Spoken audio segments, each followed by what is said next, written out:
எளிமையாக இருப்பது உங்களை உயர்ந்த நிலைக்கு அழைத்து செல்லும். பிறரை குறைத்து பேசி உன் மதிப்பை கூட்ட நினைக்காதே. அப்படி செய்வதால் கூடுவது உன் தலைக்கணமே தவிர மதிப்பல்ல.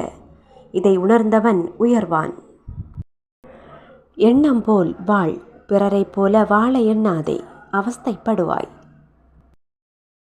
நிரந்தரம் என்று எதுவும் இல்லை. இன்று உனக்குள் இருக்கும் பிரச்சனைகளும் கூட. நம்மை மதிப்பவர்களை நாம் தேடி போகலாம், தப்பில்லை. ஆனால் நம்மை அலட்சியப்படுத்துபவர்களை திரும்பி கூட பார்க்கக்கூடாது.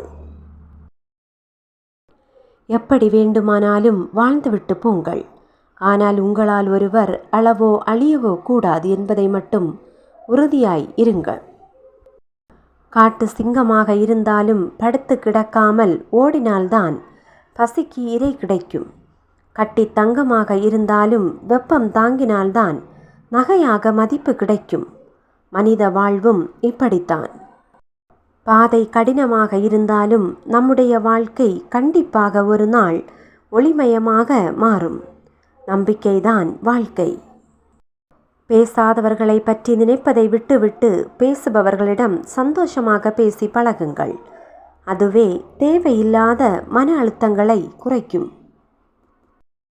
காரணத்தை உருவாக்கி நேசிக்கும் மனிதர்களை விட காரணமே இல்லாமல் நேசிக்கும் மனிதர்களை நேசியுங்கள். உங்கள் வாழ்க்கை அழகாகும்.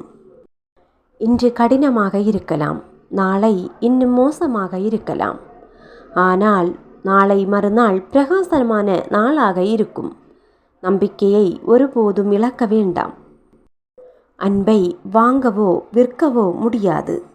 அன்புக்கு விலை அன்பு மட்டுமே. ஆசைகளை புல்லாய் முளைக்கும் போதே கிள்ளி எறியுங்கள்.